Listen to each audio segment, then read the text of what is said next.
gusto kong i-share sa inyo kung paano gumagana ang pagko-connect ng bank accounts sa mga software sa ibang bansa.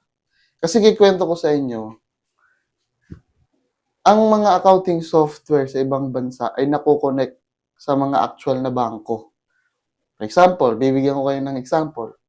Bangko, BDO, nako-connect siya sa accounting software. Ano ang impact nun? Ano ba ang ano ba ang relevance nun? At ano ang actual na nangyayari kapag kino-connect yung bangko sa mismong accounting software? Okay? Kung ngayon lang tayo nagkita, ako nga pala si Kyle. I have 4 years of experience in freelance bookkeeping and I help businesses to connect and align the operations and back office.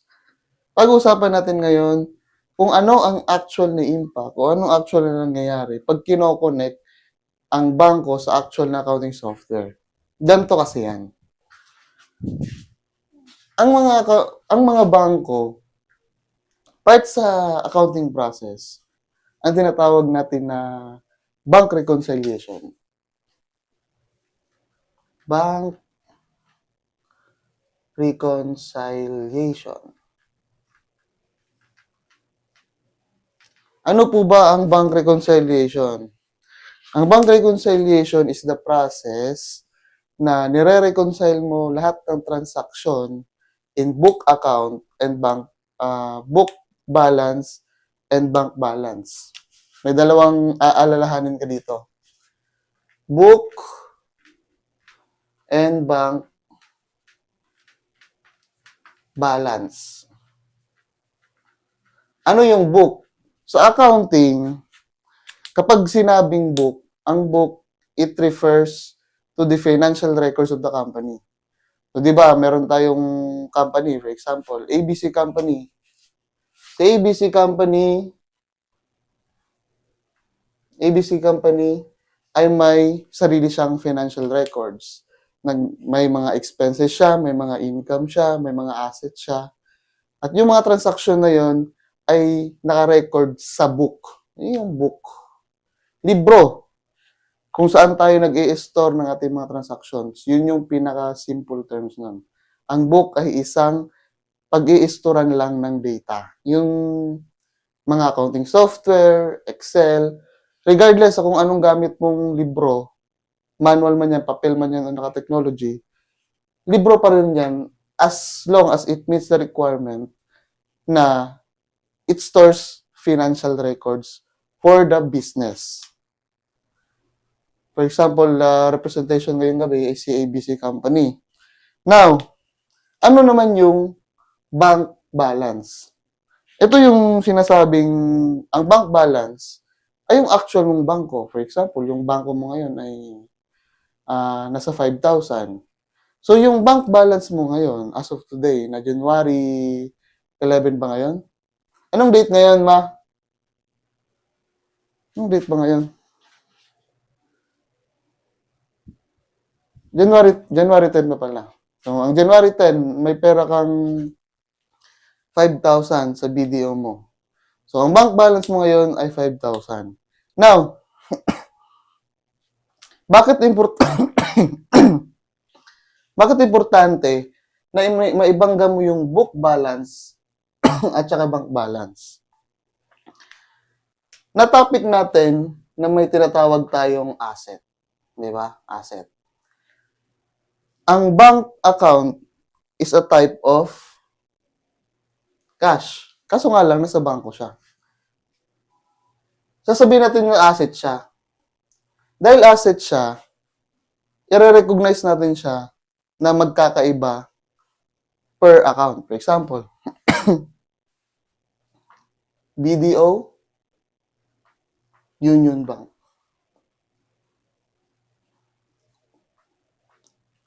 May BDO ka at Union Bank ka.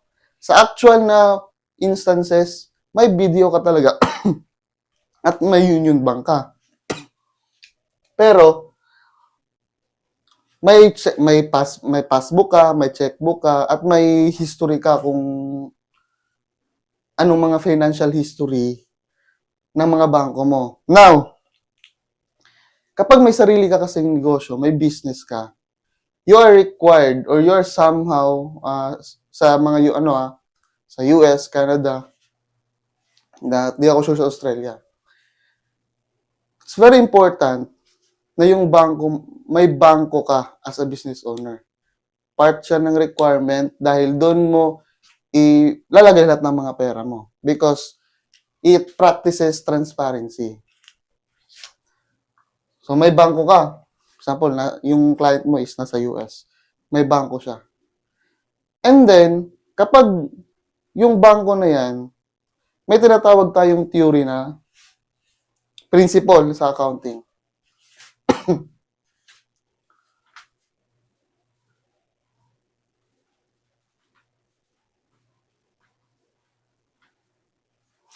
Separate entity concept. Ano ba ang principle na ito sa accounting? Ang separate entity concept is a concept na magkaibang tao, magkaibang persona, ang sarili mo na may-ari at yung negosyo mo. Meaning, kung magkaiba yung business at saka personal mo, magkaibang persona kayo, dapat may sariling buhay ang negosyo mo. Dahil may sarili siyang buhay, may sarili siyang bank account. At dahil may sarili siyang bank account, dapat lahat ng mga transactions na dadaan sa bank account na yan, it's solely for business. Okay? Importanteng malaman nyo yan na dapat yung bank account ng business, dapat lahat ng mga dumadaling na transactions dyan ay for business. Ayos? Malinaw ba so far?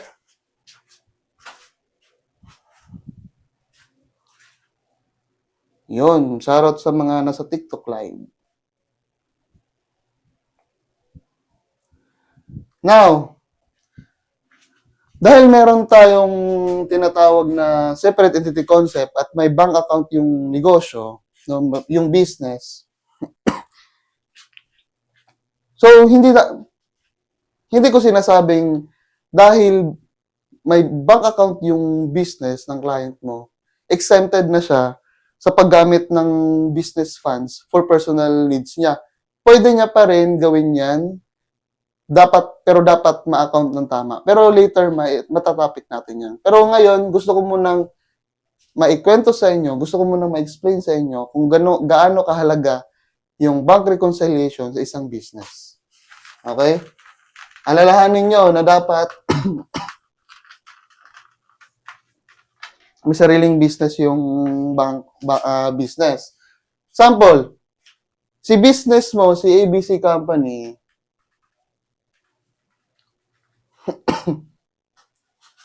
at ako si Kyle. Dapat may sarili akong personal bank at business bank.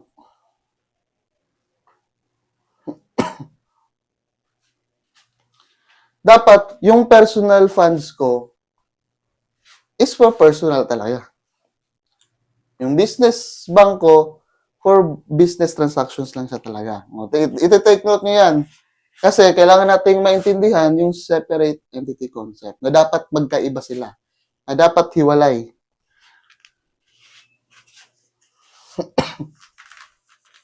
Alalahanin nyo yan ha. Huwag nyo kalimutan yan. Now, dahil may bangko, may bank, yung business.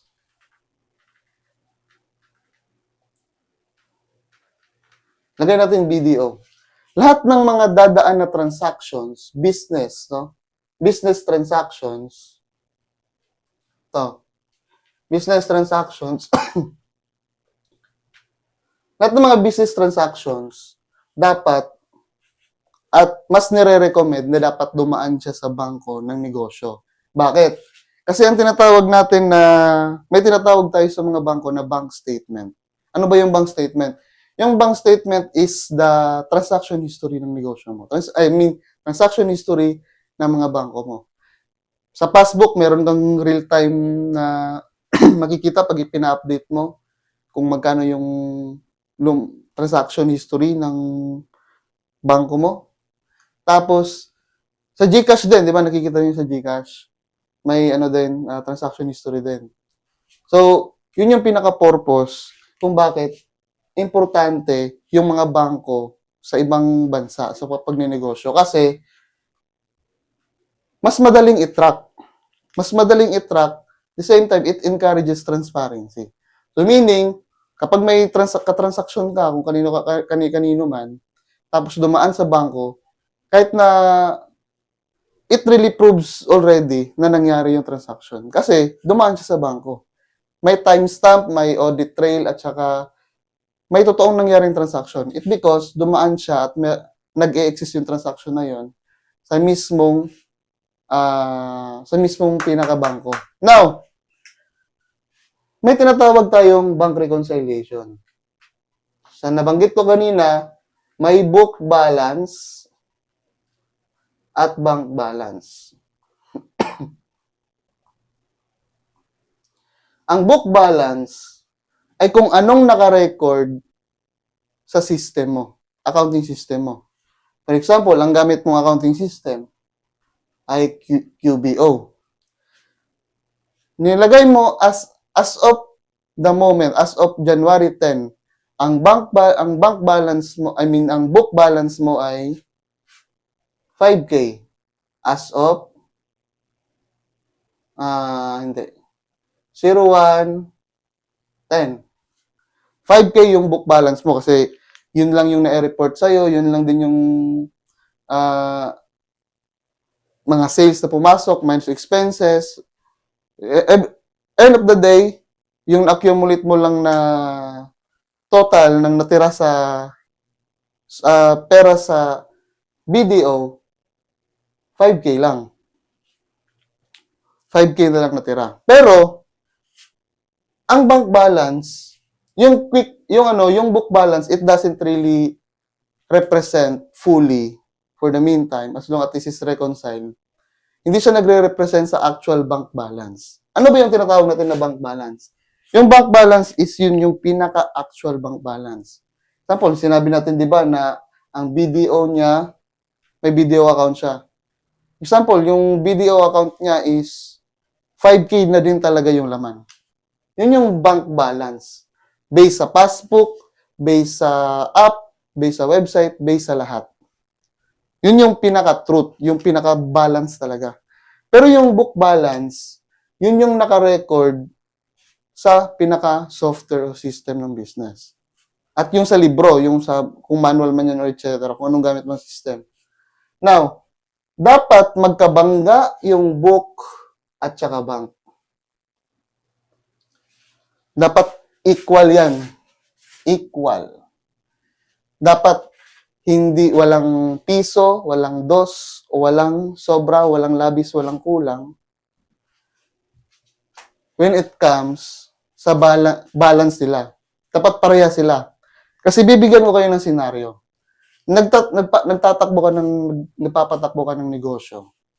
May bookkeeper ka, internal bookkeeper na naglilista ng mga income and expenses mo. At lahat ng mga transaction mo as a negosyante, ang gamit mo ay cheque, ang gamit mo ay bank transfer, at lahat ng mga transaction mo negosyo, financially wise, ay dumadaan sa bangko. Yun yung ideal talaga na dapat mong gawin. Yun yung ginawa mo. Now, sa balance ng ikaw na mismo na may-ari na gumagamit ng bangko mo, nalaman mo na sa pagkakaalam mo, 10K na lang dapat ang natira sa actual bank mo.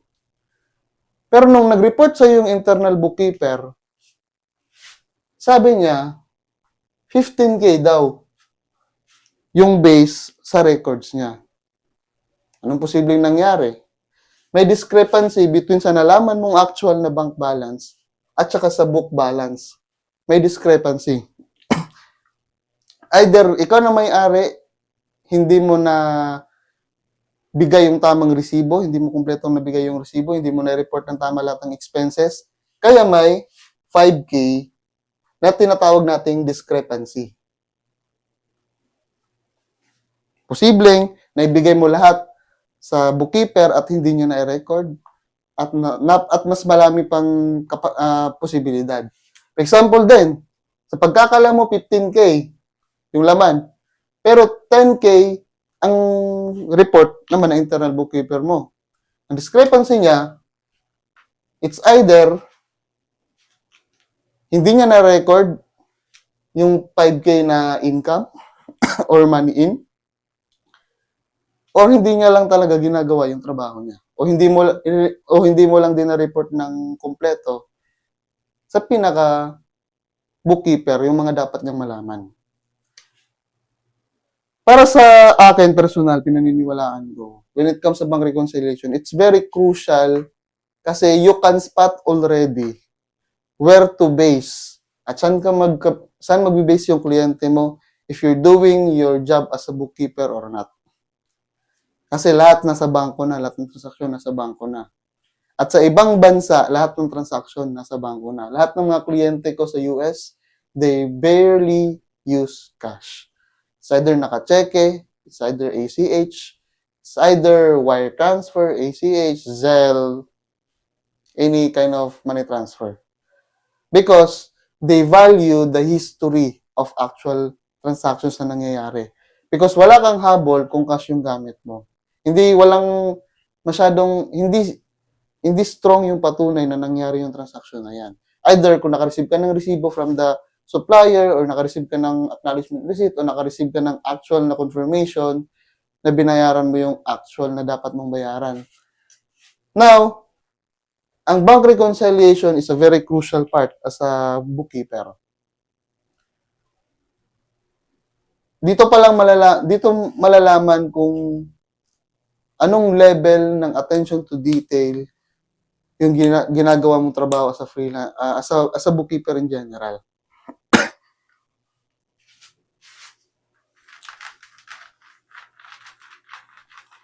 Now, hindi ko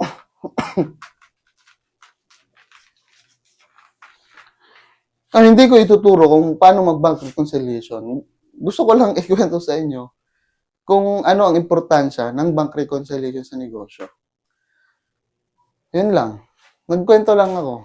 Wala akong trip eh.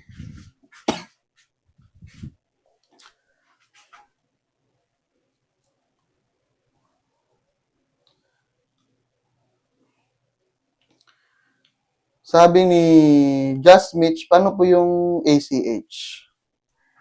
ACH is para siyang PesoNet transfer sa Pilipinas. Di ba yung PesoNet is i-schedule mo yung transfer ngayon, GCash, Tumaya, PesoNet gamit mo, kinabukasan niya pa matatanggap kasi may 1-day processing yan. Or 1 business day processing. ACH tawag doon sa kanila.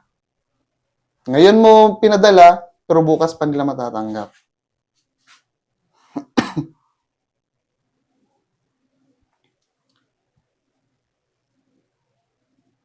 Deposit in transit.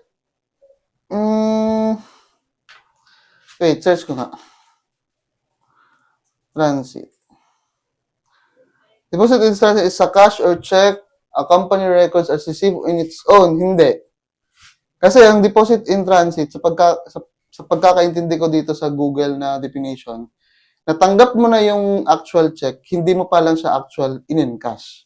Tama ba? Tama yung pagkaintindi ko sa DIT?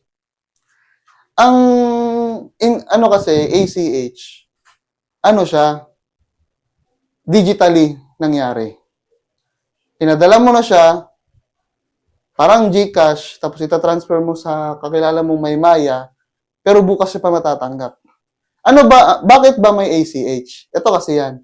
May dalawang klaseng wire transfer sa ibang bansa. Kagaya din sa Pilipinas, may dalawa. PesoNet at InstaPay. Anong pinagkaiba?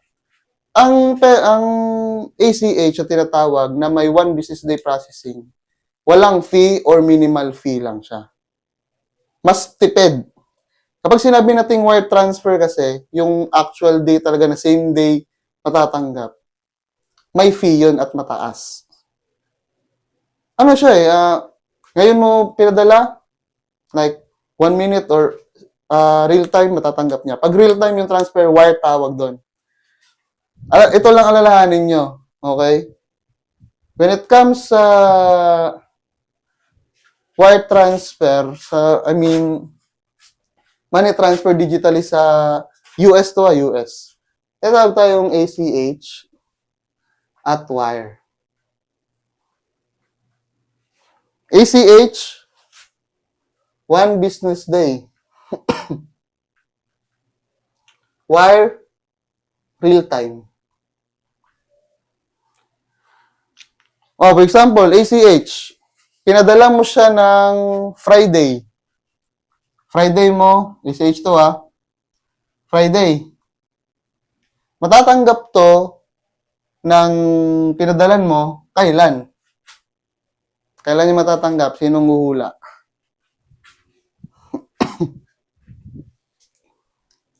Kapag business day, Monday, tama. Monday. Kasi, hindi kasama sa business day ang weekends at saka holidays. Yung wire naman, wire. Ano siya? Deposit mo siya ng Friday. Pinadala siya ng Friday ng 10 a.m. Matatanggap niya pa rin ng 10 a.m. Friday. Yan. Pero, yung ACH, 0 ang fee, 2 minimal. Etong wire, mahal. Mahal yung wire. Kaya, yung mga wire talaga, napaka-optional. No, wala akong masyadong client na naggagamit ng wire transfer. Good evening, Kasmaricel. Wala akong masyadong client na nagbabayad ng wire kasi mahal yung fee. Pero, eto may twist. Bibigyan ko kayo ng real-time situation. No? Real-time situation. Real-time situation, nangyari to nung accounts payable pa ako. Ako yung natasang mag-book, no, maglagay ng mga records, payables sa aming mga suppliers. Now, ako din ang nakaatas maglagay ng due date. Siyempre, when you receive an invoice from the supplier, anong gagawin mo? Ito ang process ng accounts payable, guys. No?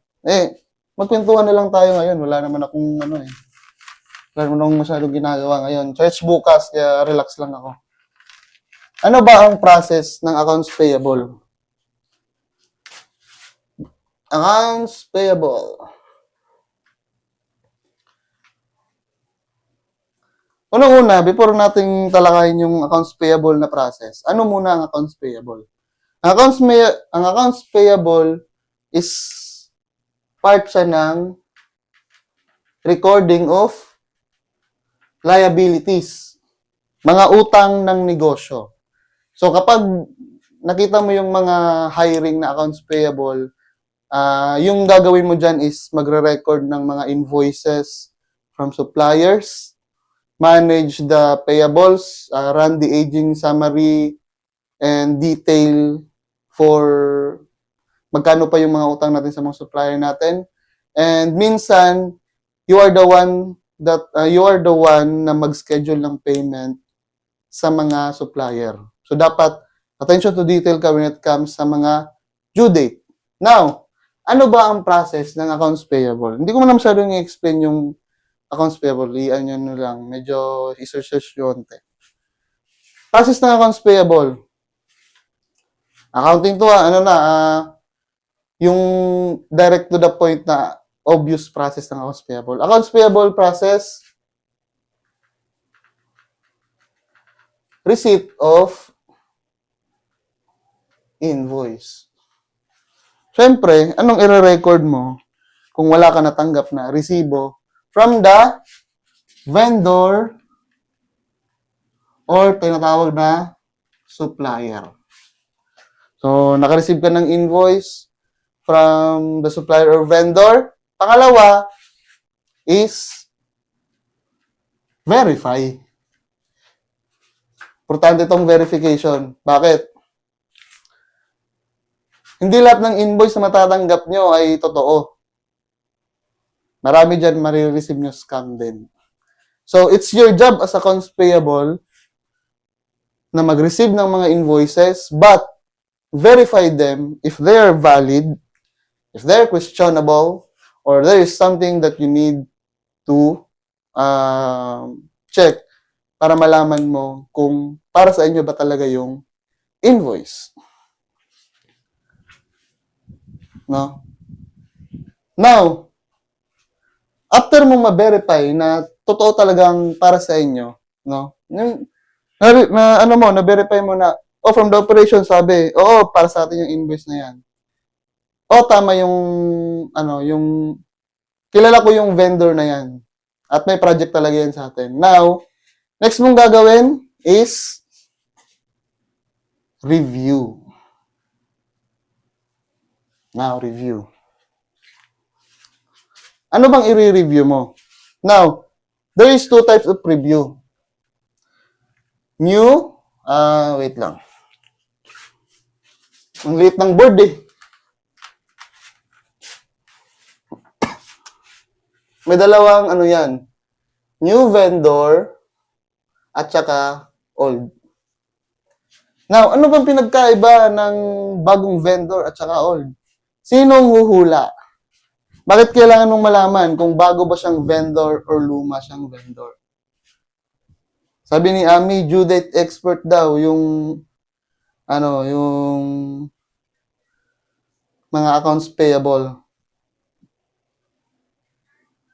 Charot kay Ken Volante, kay Gabriel, at kay Joshua, at kay Jess. Kumusta?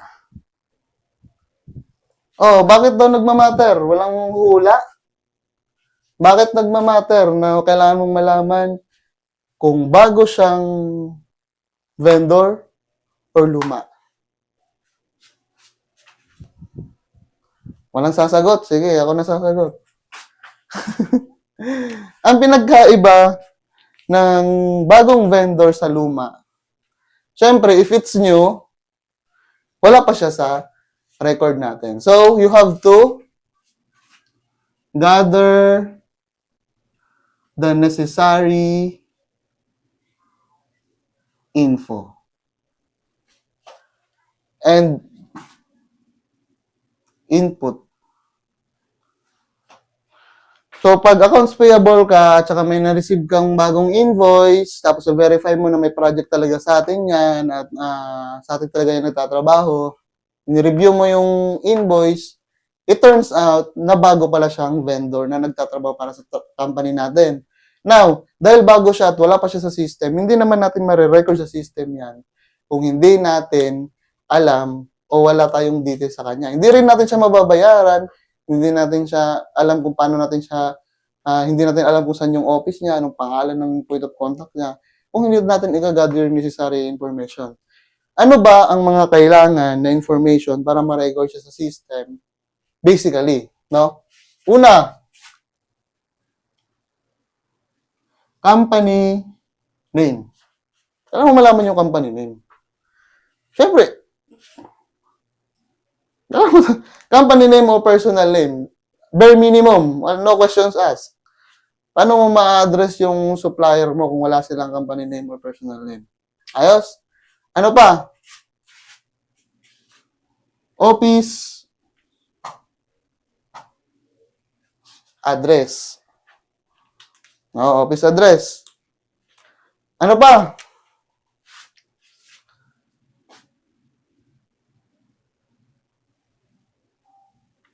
Payment instructions. Now, ano tong payment instruction? Dahil accounts payable ka, tayo yung magbabayad. Di ba pag accounts receivable, tayo yung mangongolekta ng pera from our clients. Now, kapag accounts payable ka, you are the one or yung department na yan, yung magdi-disburse ng pera dahil tayo magbabayad sa mga supplier natin. Now, bakit importante yung payment instruction? Because doon naka-indicate kung ano ang preferred payment method ng mga supplier natin. Meron niyang sinasabing check. So, bakit importante yung yung office address. At sa payment instruction din naman, naka-indicate doon kung saan isi-send yung cheque, kanino ipapangalan, anong contact number, anong email.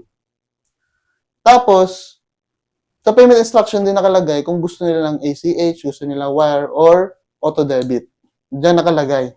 At nakalimutan ko, email pala. Huwag kalimutan to. At lastly, the tinatawag nating terms. As accounts payable, it's very an advantage and it's an advantage for the company na may terms tayo sa supplier. Na we have to delay the payment. It's an advantage for the company na hindi tayo magbayad upfront, walang down payment, and naka-terms lahat. Mas maganda 30, mas maganda 60, mas maganda 90, mas maganda, mas matagal magbayad, mas mainam. Bakit? It's a good cash flow for the business. Ayos? So, kailangan terms yan. How to request terms sa supplier? May tinatawag tayong credit application. So, para tayong nag-a-apply sa mga supplier natin na mangungutang tayo. Na yung account natin under sa supplier na yan ay terms. Hindi tayo magbayad-bayad ng pera and we pay via purchase order. So, yun dito yung nakalagay sa, nakibigit sa credit application. At sa credit application, pag na-approve, ibibigay na ng contract yung supplier at nakalagay na doon yung terms and conditions. Ayos po ba? May natutunan ba?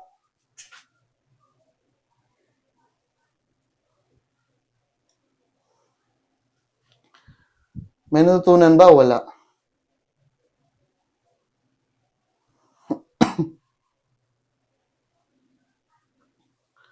Salamat kay Cons. Dapat talaga meron. Kasi pag wala kayong natutunan, mag-end live ako.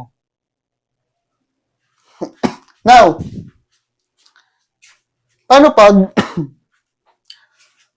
guys, napaka-crucial information yung binigay ko sa inyo sa accounts payable. This is not a common knowledge.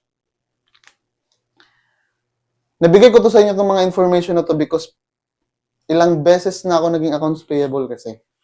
So, ito yung mga pinaka-common na new process pag accounts payable ka. Malaki tsansa, hindi nyo to alam lahat. Siguro alam nyo yung company name, office, pero yung term na payment instruction, yung term na credit application, baka ngayon nyo lang yan narinig. So, yan, kailangan nyo yung screenshot, kailangan nyo yung isave, at kailangan nyo yung pag-aralan. Para when you're applying for accounts payable, you know the actual terms to say. Now, pag tatanungin ka, what do you know about the process of accounts payable when we met or when we work with the new vendors or supplier? Now, alam mo na kung anong sasabihin mo. Now, sasabihin mo, Your Honor, the very bare minimum to collect information is the company name, the email address, the contact number, etc.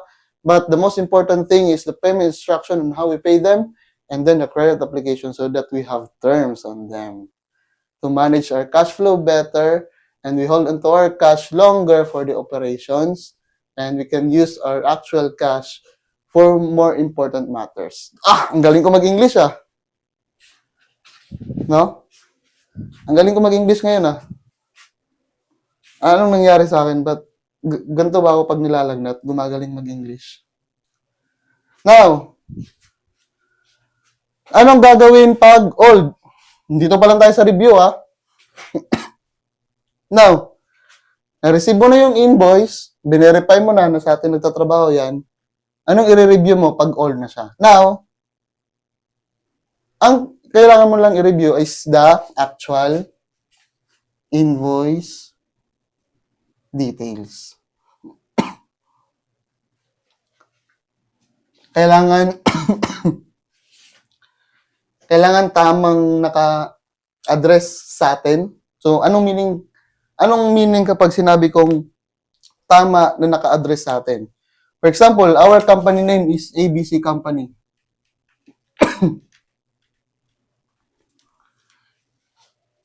No? ABC Company ang pangalan natin. Now, when I say na dapat naka-address yung excuse me. When I say na dapat naka-address yung company yung invoice natin, what I mean is dapat yung nakalagay na invoice details is bill to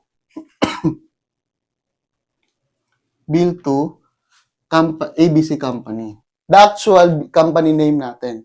Kasi kapag may error yan na ABB, kasi typographical error or pangalan ng operation manager or pangalan ng kanino man na point of contact sa corporate accounting, sa audit, at sa kahit na ano, hindi siya valid. You have to ask, anong gagawin kapag hindi tamang naka-address sa pinaka-company name? Siyempre, you have to ask for a revised copy. Siyempre. No, dapat tamang naka-address, tama yung terms, yung cost, tapos, most importantly, the approval. Huwag kakalimutan yan. Approval. Bakit importante ang approval? Because dyan papasok yung accountability system ng kumpanya. Kailangan malaman natin kung sino nag-approve ng cost na yan. Kailangan malaman natin kung sino ang dapat natin tutukan kapag merong mga dilubyo, merong mga mangyari sa transaction na yan. Alam natin kung sinong manager yung dapat kausapin, sinong manager ang dapat nasisihin, sinong manager dapat i-contact, sino ang bonak na nag-approve ng invoice na yan. Parang gano'n. Ayos? So, record nyo pa rin yan. Kapag old, medyo stricto talaga. Shoutout kay Denver na pumasok sa ating Discord. Guys, no? Ano ko lang, join kayo sa ating Discord community kasi dito ako mag-a-announce kung magla-live ako. Dito nyo rin ako makakausap personal. At dito rin naka-schedule yung mga meet and greet natin na online at saka yung mga susunod nating mga webinar. Kung hindi kayo mag-join, not my loss. Joke lang. Basta join kayo sa ating Discord community. Nasa profile ko lang yung instruction. Anong sunod ng review?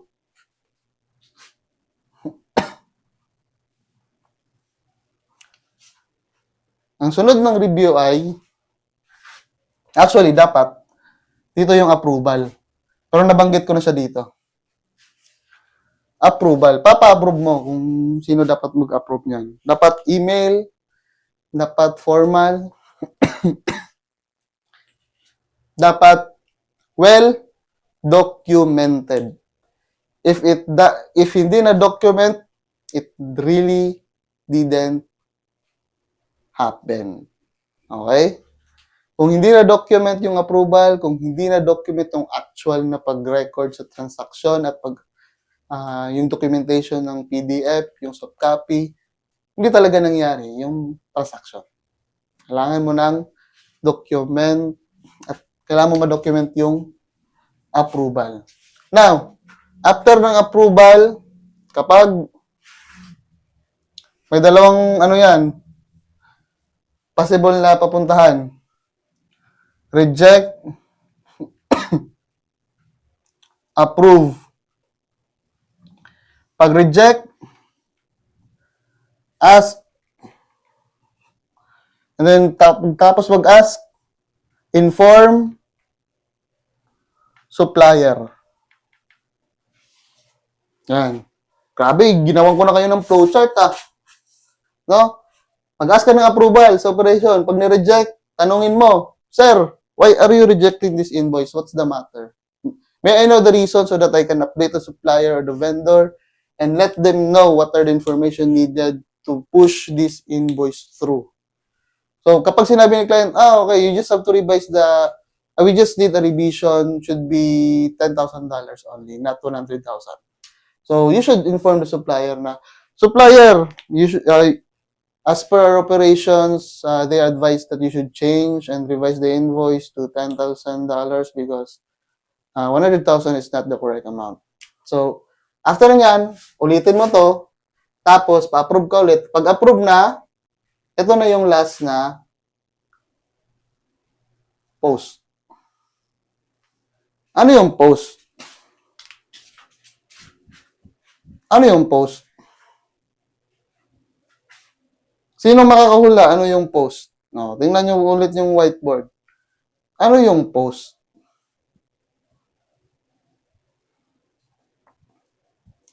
Ano yung post? Ano guys? Diba? After approve na. Ano ang post?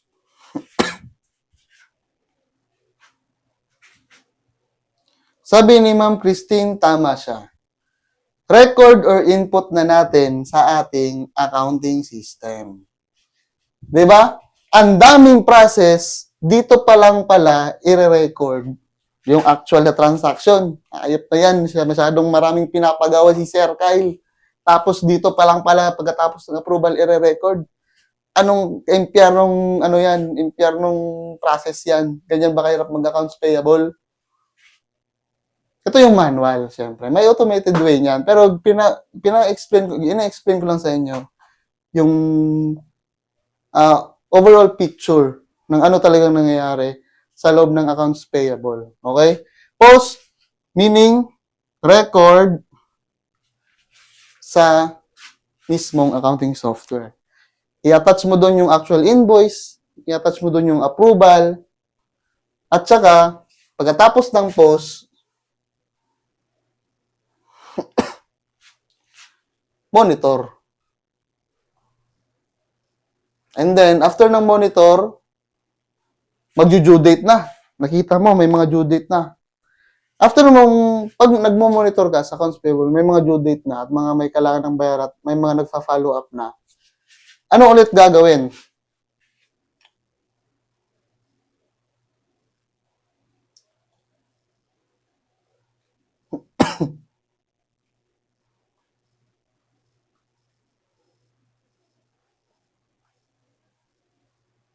You consolidate all na kailangan ng bayaran and then you request for approval for payment.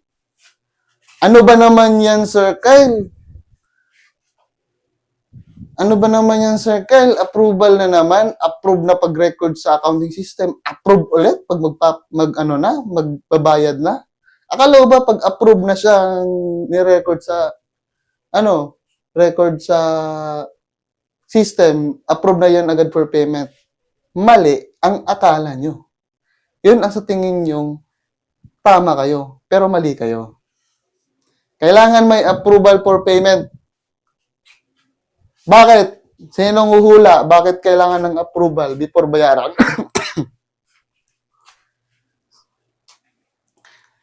Sinong huhula? Bakit kailangan ng approval for payment? Kung walang sasagot, di ko to i-end live ko na to. Sabi ni Tina, para ma-budget. At tama rin si Rose, for documentation purposes. Ang galing. Walang ibang purpose yan. It is to budget and document. Walang iba. Para ma-budget ng finance at ma-document yung pag-request mo ng payment. Pag ma-approve, may dalawang, pa rin yan, may dalawang patutunguhan. Reject, approve. Paano pag na-reject, Sir Kyle? Paano pag na-reject, Kyle? Paano pag na-reject, Kyle? Napaka-due date na, galit na yung vendor. Minumura na ako, tapos di ko na alam anong gagawin ko, tapos i-reject pa ng finance yung request ko na bayaran, anong gagawin ko? Wala tayong magagawa. It's nothing personal. It's business. Kailangan mong maintindihan sa accounts payable na dapat makapal yung balat mo. Nag-accounts payable ka tapos malambot yung puso mo. Ano ka? Siniswerte? Ano ka? Siniswerte? Ano? As accounts payable, part na sa trabaho mo ang murahin ka. Part na sa trabaho mo ma-reject yung request ng payment mo. Part na ng trabaho mo ang tanggapin na dapat ay makapal yung balat mo. Dapat nonchalant ka as accounts payable. Lalo na pag medyo kuripot yung client nyo, yung company nyo. At least, nire-ready ko na yung puso nyo. Hindi nyo masasabing, hindi sinabi sa akin ni Sir Kyle na. Hindi yan sinabi sa akin ni Sir Kyle ah. Bakit hindi niya sinabi yan? Ngayon, sinabi ko na. Wala na akong kasalanan sa inyo. Guys, nung accounts payable ako, kaya ang galing kong mambola, lahat ng palusot, sinabi ko na.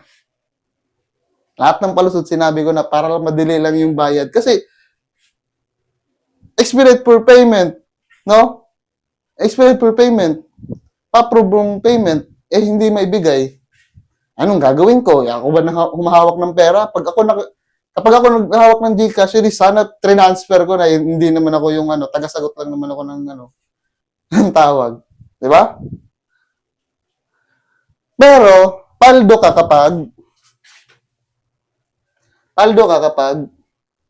approve.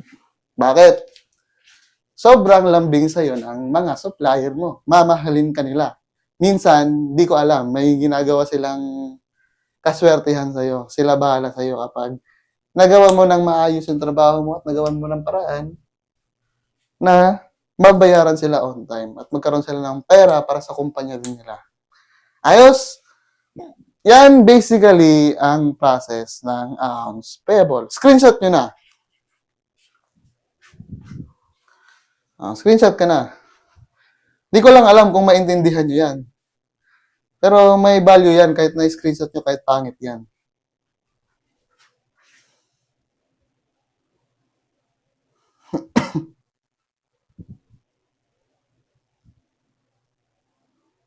Diba? Sabi ni Ken, di mo naman pera yan. Sabi ni Sad Girl, di ko na umpisahan, kuya, may sunod ka pong turo. Depende sa trip ko. Depende sa trip ko.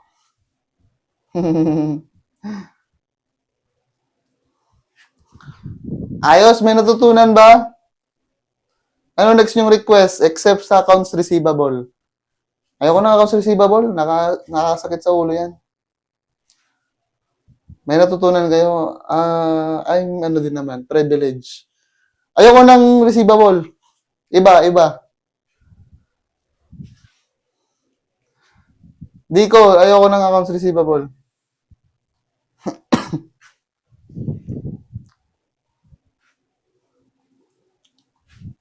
Reconciliation.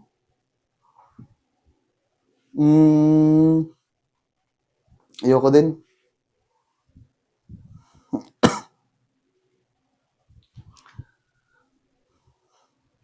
General accounting, tapos ko na yan eh. May sinabi si Tristan Earl, inventory daw. Inventory. Pag-isipan ko muna dito sa bintana. Inventory.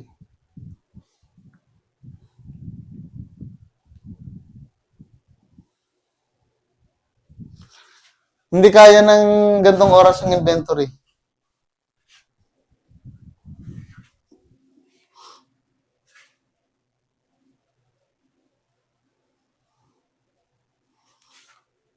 Tips ng QB. Tama ka, Ken. Napaka madugo ng inventory. Iba-iba lalo na pag manufacturing. Madali lang pag buy and sell, madali lang.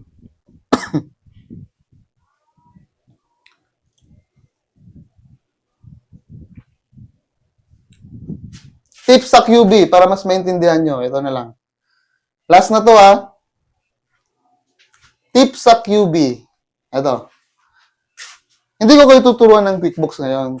Pero may ituturo ko sa inyo yung structure ng actual QuickBooks. Kung paano siya gumagana. Guys, i-like nyo naman tong live natin para naman kayong walang natutunan. Gine-gatekeep nyo ako. Yan tayo eh. Yung pag may natutunan, gine-gatekeep nyo ako eh. Yan tayo eh. Huwag nyo akong i-gatekeep, guys. Ikalat nyo ako. Magkalat kayo dyan.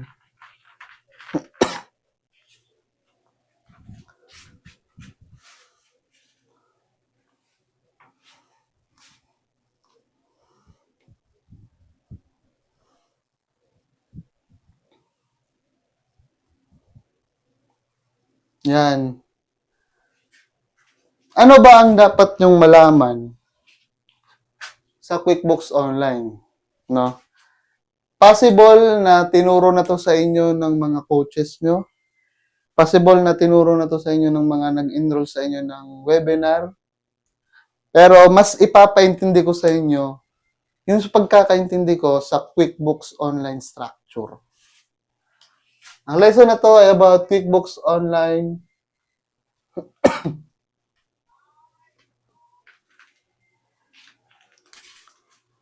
Si Ken Bulante ang ano nito eh.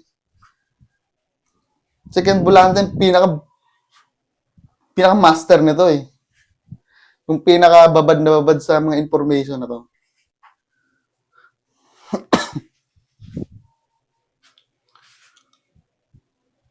Pero before ako mag-proceed, no? Before ako mag-proceed sa pag-aral ng QBO structure, gusto ko munang sabihin sa inyo na may Discord community tayo. Ang Discord community, nakadesign yan para maging magkakaibigan tayo. Kung ayaw nyo akong kaibigan, wag na rin kayo manood ng live ko. Pasok kayo sa Discord natin. May meet and greet tayo ngayong January 12, online lang. May batch 2 tayo ng How to Start Freelance Bookkeeping. Ngayong January 13, lahat yun libre. No? Kung freelancer ka na ngayon, or nagbabala ka maging freelancer, at gusto mo ng community na active, community magtutulungan, community magiging kaibigan nyo ako, at marami kang magiging kaibigan sa loob, ang community na to ay para sa inyo. Ayos? So, doon kayo, pumasok kayo sa loob. At kung paano mag-join, nasa profile po. At wag nyo akong tawaging coach. Wag nyo akong tawaging coach.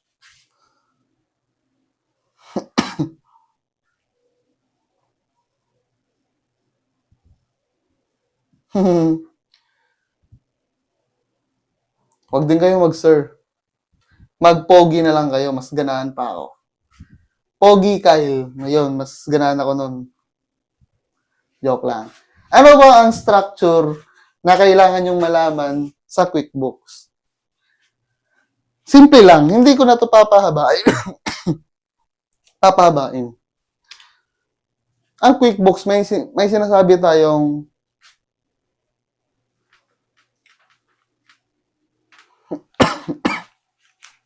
mali.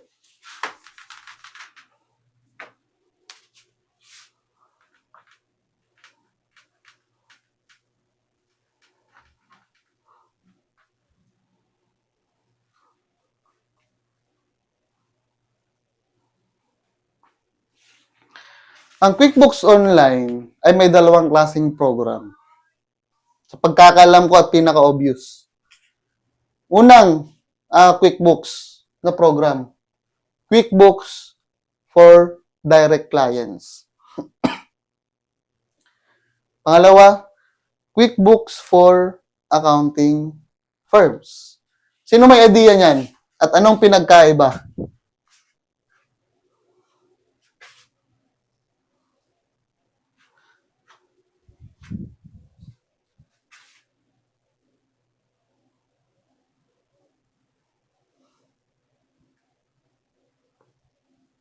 Pinagkaiba niyan.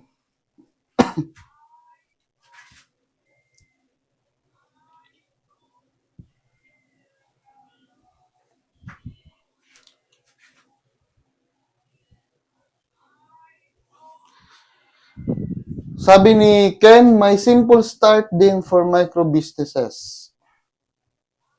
Sabi ni Christine, team, papasimplihin ko ang mga buhay nyo. Ang QuickBooks Online na for clients are basically serving clients.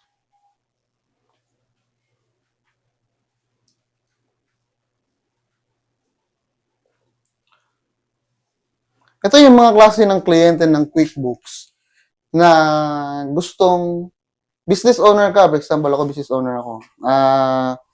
Barber shop owner ako. At wala akong bookkeeper, wala akong kakilalang accountant para mag-record ng mga transactions ko. And para sa akin na barbero pa ako dahil wala pa ako masyadong pambayad sa bookkeeper, gusto ko munang i-DIY yung aking business, i-DIY yung mga pag-bookkeeping ko. At sinabi ng QuickBooks Online na as a business owner, makakatulong daw talaga yung QuickBooks sa akin personally to send invoice, to collect payments, and to record my expenses na halos automatic na. So ako na barbero, bibili ako directly ng subscription sa QuickBooks Online directly sa kanilang website. Yun lang yun, ganun kasimple. Direct client siya ng QuickBooks Online. Ganun lang kasimple yun. Now, ano ba ang QuickBooks Online for firms? Hindi porket firms siya, hindi. Hindi talaga siya QuickBooks Online for firms. Ibahin natin. Kasi yung ginagamit nilang term ay QuickBooks Online for accountants. At dito papasok yung program na QBOA. Balik tayo sa clients. Ang clients, kapag bibili ka, direct client ka, ikaw yung klase ng kliyente na pag bibili ka ng subscription ng QuickBooks, may free 30-day trial ka. Tapos, ano yung regular price ng QuickBooks? Yun yung babayaran mo after promo nila. Usually, may 3 months promo yan sila for direct clients. At saka 30-day free trial, tapos promo pa ng 3 buwan, tapos regular price pag 4 months. Yun yung direct clients.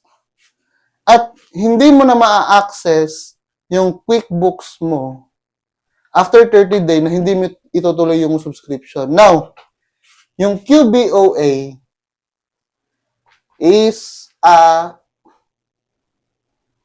free lifetime access to QBOA. Libre siyang access sa mga accountants, practicing bookkeepers, at saka mga firms na nagmamanage ng clients.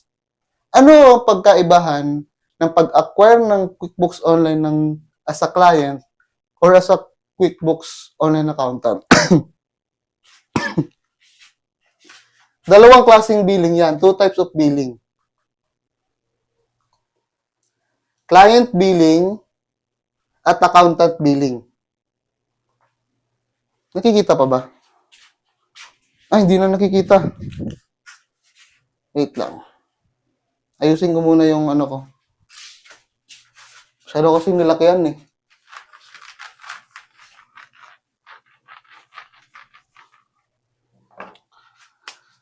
Pag sinabing client, direct client, tapos 30 days free trial, regular price after promo. Ang QBOA, free lifetime for accountants to manage team. Basically, ang makukuha mo sa QuickBooks Online for Accountants na access ay hindi mismong software na kagaya ng pang direct clients. Ang makukuha mo dito, it is designed para mag-manage ka ng team. Example, firm ka at marami kang bookkeepers. It is to assign team sa per businesses or mag-add pa ng team, mag-manage ng team mo, the workflow, and also to manage your clients kasi yung QuickBooks Online, this is a portal kung dyan nakalist down lahat ng mga clients mo. Dyan nakalist down lahat ng clients mo. Na wala yan sa client or direct client na tawag nito access. Kasi sa client na software, it is designed only to manage the actual business. Actual business books. Ito kasing QuickBooks Online for Accountants. It is designed to manage the team and your co-bookkeepers and accountants. Like, yung business mo is yung actual firm talaga. You are the firm. Now, may dalawang klaseng billing or may klaseng dalawang pagsingil yung QuickBooks Online for Accountant kung paano tayo binibill ng QuickBooks. Ang client kasi, they are directly billing the direct client. So, meaning, ilalagay ng kliyente yung card nila, doon ibibill ni QuickBooks ng regular price after promo. Anong pinagkaiba ng QuickBooks Online Accountant? Yung QuickBooks Online Accountant may dalawang billing. Client at accountant billing.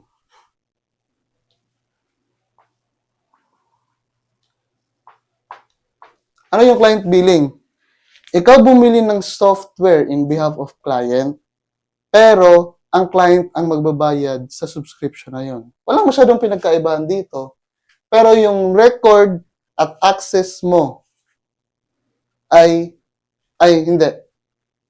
Parang same pa rin siya ng client na subscription, pero may access ka na agad as accountant or bookkeeper dun sa books ng, ng client mo. Bakit? Kasi ikaw yung gumawa ng QuickBooks account niya, parang siya lang yung pinagbayad mo. Ikaw gumawa, siya lang pinagbayad mo. Client billed ang tawag doon. Walang pinagkaiba. Ano naman ang pinagkaiba ng accountant billing? Accountant billed subscription. Dito kayo makinig. Kasi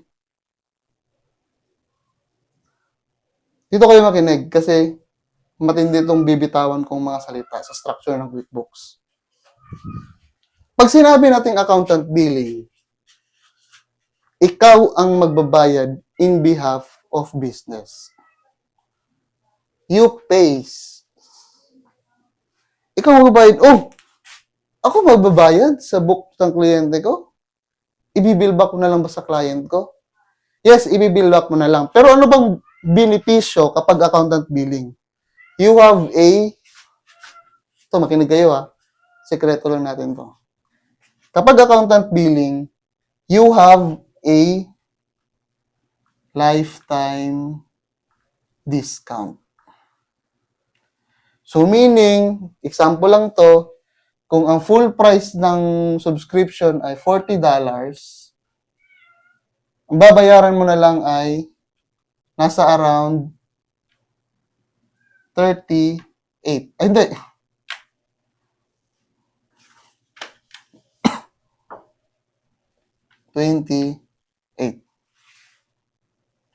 Hindi to actual percentage ha. Binibigyan ko lang kayo ng example. Kaya magbabayad nito sa QuickBooks, ito yung ibibili ng QuickBooks sa inyo, at sisingilin nyo na lang si client, bill back nyo na lang ng actual ng kung anong nakapost sa QuickBooks na actual na price. So, dito pa lang, may pera na. Yun yung pinagkaiba ng accountant billing at saka client billing. Client billing at saka accountant billing. Pwede kang mag-markup dito, mas makakalis ka sa subscription, pero ikaw nga lang yung mag-aabono. Invoice mo na lang sa client mo. marami pa yung tinatawag, marami pa yung income stream. May tinatawag din silang revenue sharing. Ano yung revenue sharing? Parang client pa rin, pero may 30% kang makukuha every time na magbabayad yung client na subscription niya.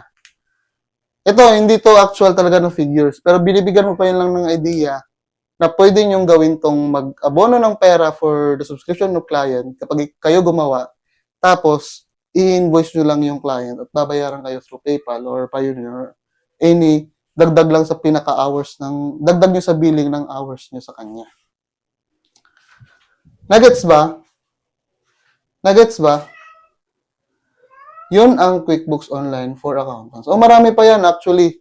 Revenue, ang ano ko, na abutan ko, revenue sharing accountant build, yun lang eh. Yung tumatak sa akin, yung accountant billing, gamit na gamit ko siya sa local. Kasi may sarili akong sales manager dito sa Pilipinas. Pwede nyo rin yan gawin. Mas makakamura ng subscription pag ganun. Tapos bibill back nyo lang ng regular price. Oo. May negosyo talaga. May pera dito sa QuickBooks pa lang. Hindi pa yan hindi pa yan siya, hindi pa to sponsored. Pero, hindi actual, computation, pero yung business model kapag QuickBooks Online Accountant, yung access mo.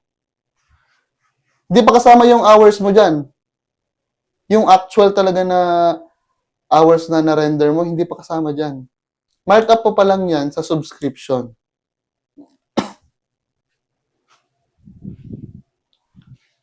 Paano kapag clean up and catch up lang? Walang sayo sa subscription. Hours lang tsaka or project na napag-aproban nyo dalawa. Napagkasunduan nyo kung magkano yung anong type of billing? Project-based ba or hourly? Oh, wala pang clean up yan. Pero ang tanong, paano ka magkakaroon ng chance na ikaw gagawa ng mismong accounting software o ikaw mismo gagawa ng QuickBooks ng client? Yan yung pinakatanong. At kung paano yan gagawin sa US, may idea ako. Pero hindi pa siya ready for publicity. Hindi pa siya ready for public. Pero sa local, yan lang din yung gamit kong Kasi di ba sa local, walang masyadong gumagamit ng QuickBooks. So, ikaw talaga magsisimulan ng books nila, ng accounting software nila. So, dahil ikaw magsisimula, open ka ng QBOA for Philippines, tapos add ka ng client, accountant bill gagamitin mo, regular price yung ibibil mo sa kanila, tapos ikaw mag-aabono ng subscription. Hindi. Yun na yung quick summary. Yan na po yung quick summary. Di ba naintindihan?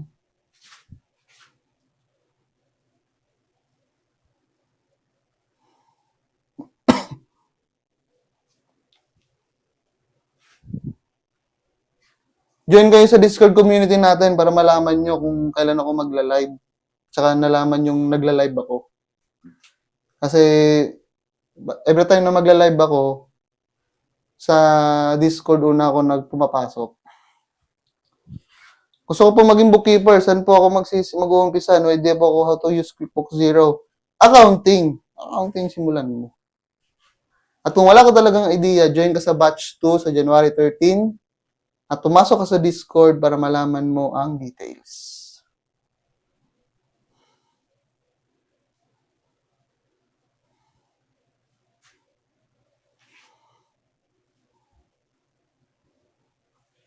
Ayos. At least nailabas ko yung gusto kong sabihin ngayon. At nakapagkwentuhan tayo. May natutunan ba kayo sa akin?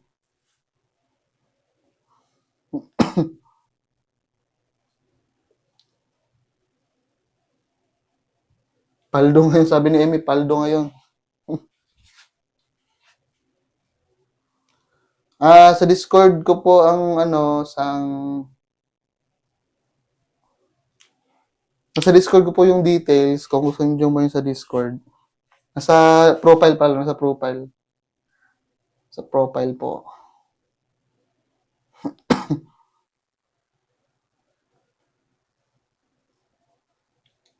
Salamat pala kay Christine na nag-send ng heart.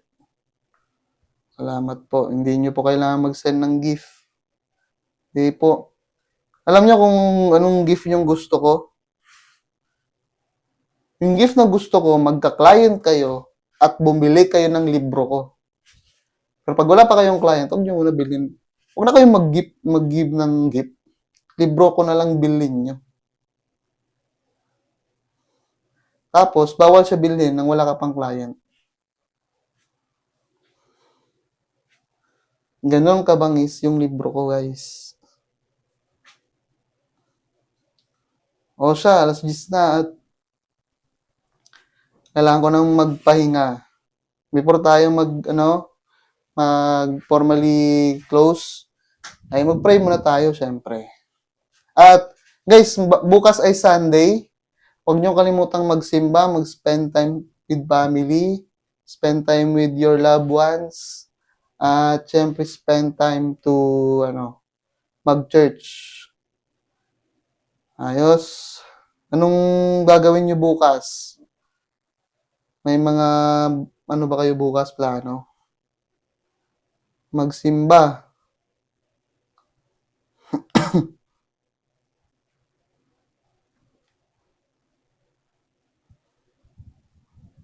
Salamat kay Christine at kay Rose na nag-join. Tayo muna yung manalangin before tayo mag-tapos. Lord Jesus, we thank you for this wonderful evening, Lord. Maraming salamat, Lord, dahil ikay palaging gumagabay sa aming lahat. Salamat, Lord, sa knowledge and wisdom na pinagkaloob niyo sa bawat isa. Salamat, Lord, sa lakas ng loob. Salamat, Lord, sa knowledge, sa gift of life, Lord, na binigay mo sa bawat isa, Lord Jesus. Lord, nagpapakumbaba po kami sa aming mga sarili. Salamat po, Lord, at binigyan niyo po kami ng puso na willing matuto, willing mag-share, at willingness na matuto, Lord Jesus, para magkaroon kami ng mga bagong opportunities sa aming mga buhay at magamit namin yung mga talento at mga skills na ibinigay niyo po sa amin. Pero nagpapakumbaba kami sa aming mga sarili, kinikilala ka namin na Diyos at naghihingi po kami ng kapatawaran sa aming mga kasalanan, sinasadya man o hindi. Tulungan niyo po kami, Lord, na lahat ng mga ginagawa namin, sinasabi at ng anong kalooban ng aming mga puso at nilalaman ng aming mga utak. Ay Lord, sana ito inaalay nito sa kalooban mo. Tulungan niyo po kami, Lord, na mabago yung buhay namin, mabago yung puso at isipan namin, may alay ito sa kalooban mo. Lord, I pray sa lahat ng mga nagsisimula pa lang na maging freelancer, nagsisimula maging freelance bookkeeper. Lord, I pray na ikay mag-guide sa kanila, magbibigay ng heavenly knowledge and wisdom, Lord, na lahat ng mga kailangan nila para makapagsimula ay po-provide mo at i-guide mo sila, Lord, sa tamang landas at maging magaling silang bookkeeper, Lord, in the future. Lord, I pray sa lahat ng mga ready na din na maging freelance bookkeeper, magkaroon ng client, Lord. I pray if they're equipped already at worthy na silang magkaroon ng client, Lord, I declare, Jesus, na ikaw na magbigay sa kanila ng client, magbigay ka ng ways, Lord Jesus, sa kanila, sa options sa kanila, Lord, na sila ay makapag-close ng client at magkaroon sila ng pangkabuhayan ngayon at ikaw mag-bless sa kanilang mga buhay. Lord, ikaw po yung nakakaalam sa mga nilalaman ng aming mga puso. Ikaw na nakakaalam sa aming mga desires, aming mga pangarap sa aming mga buhay. Lord, I pray lahat ng mga mabubuting pangarap namin, mga desires namin sa buhay, pagkaloob po sa amin, lalo na kapag ito'y para sa inyong glory at para sa ministry, Lord Jesus, at ikakabuti namin pamilya at ng aming mga sarili for growth, Lord Jesus. Lord, salamat sa buhay na may community, salamat sa buhay na may Diyos, buhay na may pangarap at may desire at may mga kaibigan. Salamat, Lord, sa buhay na may pagmamahal at kasiyahan, Lord Jesus. Lord, kaya lahat ng ito ay ibinabalik namin na offer namin sa pangalan mo na si Jesus. Amen. Amen. Maraming salamat sa inyong lahat. I'm blessed na sumali kayo at tumambay. At mag-join kayo sa Discord community natin para malaman yung nagla-live ako. At doon kayo din personally pwedeng magtanong. Ayos. Happy Sunday sa lahat. Happy weekend pala. Happy weekend sa lahat. At God bless. Shoutout kay Joshua, kay Denver, kay Ken, at kay Hernie, kay Tess Marie, Cons, Christine, Emmy, kay Adek, kay Mon, kay Sad Girl, yatang nasa TikTok o nasa Discord, Denver, College. Maraming salamat sa lahat. Bye-bye po. Kita-kits sa susunod nating live. Baka bukas or sa Monday na. Bye-bye.